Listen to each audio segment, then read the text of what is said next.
my name is Matthew Pfeiffer with mattpfeiffercoaching.com. Welcome to my YouTube channel. On this channel, I create videos about toxic, narcissistically abusive relationships. And if you have a question that you would like for me to answer on this channel, make sure you send it to justaskmatt@mattpfeiffercoaching.com. Again, that is justaskmatt@mattpfeiffercoaching.com. Just make sure you keep the email 2 to 3 paragraphs max, and you're also very direct and to the point of what your question actually is. If it's too long, if it's too lengthy, or if I don't understand what you're asking, unfortunately, I will not be able to get to your question. Also, make sure you hit the subscribe notification, and you also hit the bell notification so you're notified each and every time I upload a new video. I upload videos on this channel 5 days a week, Monday through Friday, and so make sure that you are getting those notifications. So with that being said, let's get into this email. So this email is coming from a person who is struggling with co-parenting. One of the things that you will notice if you are struggling with co-parenting with a narcissist is that they do not like to give up control. If they were controlling during the relationship, they will be controlling after the relationship. So let's get into this email and let's break this down and let's talk about what this person and maybe what you should do if you relate into these type of situations as well. So this email reads, "Hi Matt, first thank you for all that you do to assist us in this situation, especially when we just want to pick up and move to Madagascar." And this is obviously a joke, but that's a very common feeling that a lot of people feel, that they just want to pick up and move.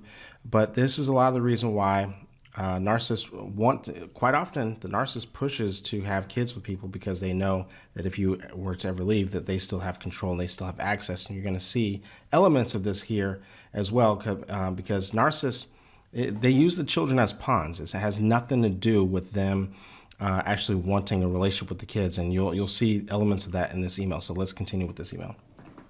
Here's the dilemma. Was married for 17 years and only finalized the divorce for 6 months, separated for almost 2 years. He refused a visitation order and not paying child support in good faith. When we have certain dynamics in the relationship, control, right, manipulation, gaslighting, I get it, right? I'm not opposed to people, to a former couple, when they divorce, when they split, doing things in good faith, despite the things that I teach and the things that I talk about, right?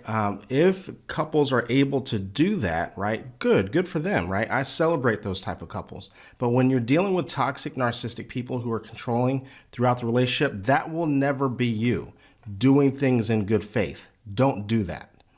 Right? We need things in order through court on paper, period.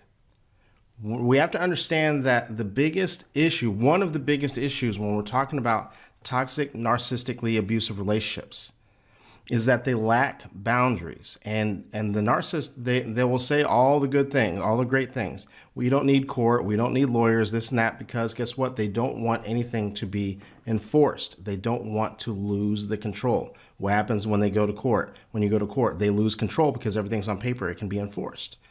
Right? So we don't do things in good faith. That you were with this person for 17 years, so we know, right, there's a pattern of behavior, right, that exists, that this person likely, we shouldn't be shocked by this type of behavior. But let's continue with this email.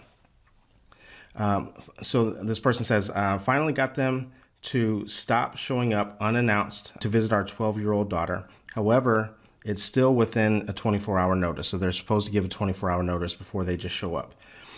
12-year-old doesn't trust him, and so she refuses to go with him to his house. Plus, he lives with the person that he triangulated me with and her daughters.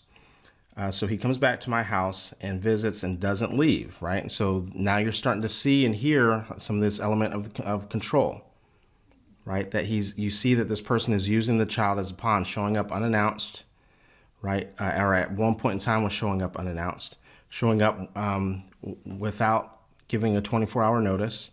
And then when they show up, they just won't leave. And then this email continues, they stay too long.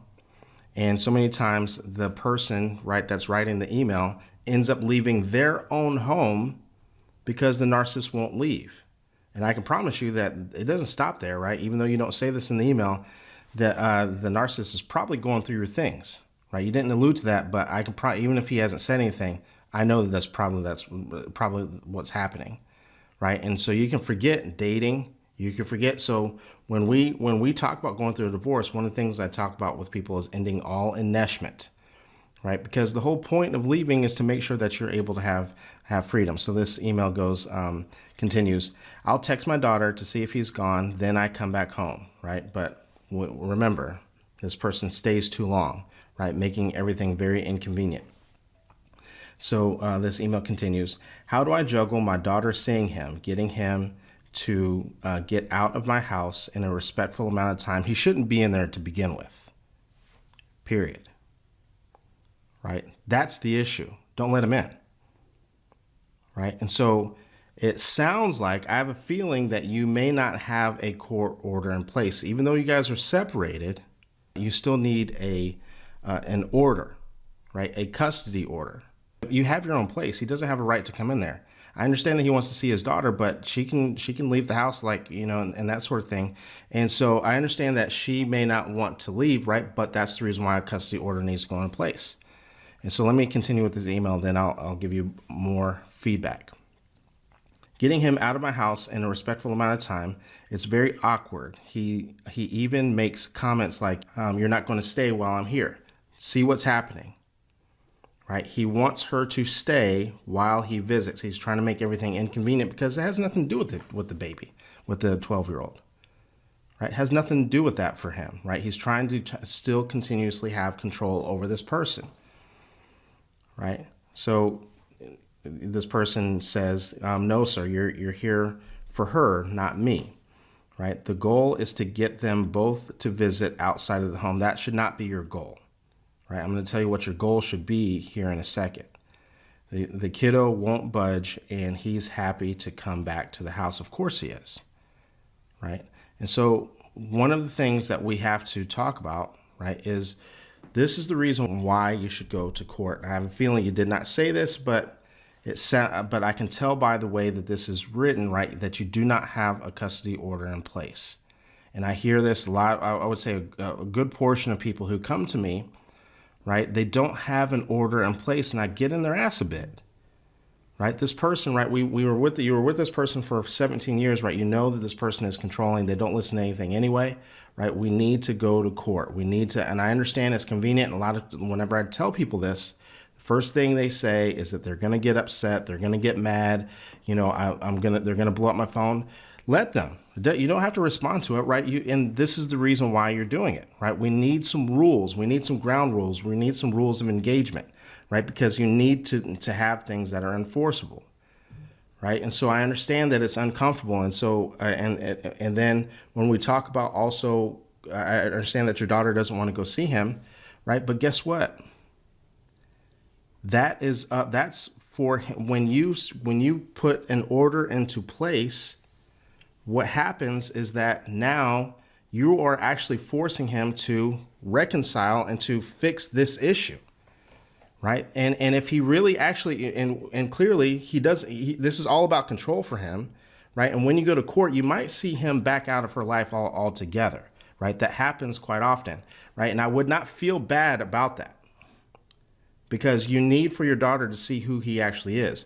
And so what happens is that you're gonna notice a domino effect when you set and implement boundaries and make things a little bit more inconvenient by doing things like calling the police if he shows up unannounced, by not allowing for him to come into the house, telling your daughter, right, you need to go visit your dad, right? It's time for you to go visit your dad. And if she says no, right, tell him she doesn't want to come visit. Right? Start setting some really hard boundaries. And I'm not telling you to encourage for her to not visit him. It doesn't sound like, there's any type of alienation going on here, obviously. But you stop allowing for both of them to inconvenience you. Set boundaries with both of them, right? And so as inconvenient as this is, right, one of the things that we have to talk about when we talk about boundaries is who's responsible for what. He's responsible for his relationship with his daughter, to reconcile that, to fix that, to repair that, to encourage that, right? You have a responsibility as a co-parent, right, to create a good atmosphere, to not talk shit about him when she's around and things like that. However, As a father, he has to step up to the plate and say, you know, hey, calling her more often or texting her more often to allow for her to feel more comfortable to come over to his place. But because both of you have rights, this is the reason why this needs to be taken care of in court and needs to be dealt with. Likely, if he were to get serious about this, in a reconciliation therapy with her, right? However, he probably is not going to be that interested in it.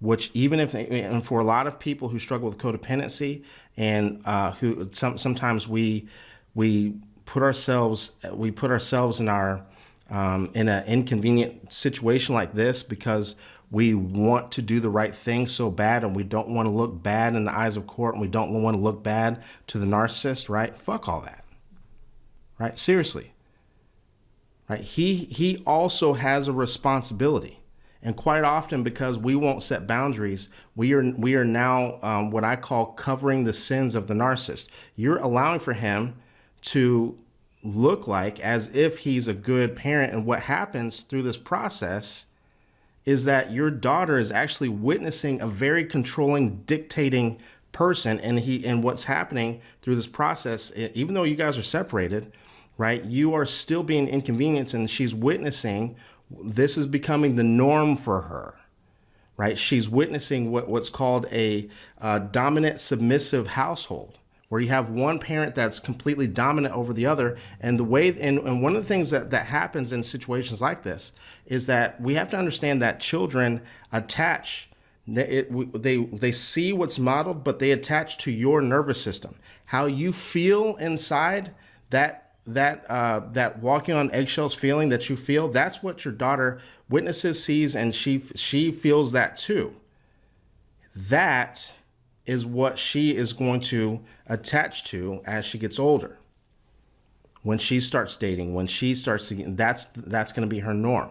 So it's important for you to step up to the plate, start setting and enforcing boundaries, right? Obviously, you want to do this the right way, legally, right? When he shows up unannounced and tries to force his way into your house, or, you know, I haven't heard any elements of force, right? But if he just won't leave, you call 911, things like that, and have him physically removed. And I would not allow him in the house. I wouldn't even open the door if he's coming over without notice, right? And get to court, get an order in place, set some ground rules, and these type of things need to be said to your lawyer, and talk to your lawyer and tell them how controlling he's being.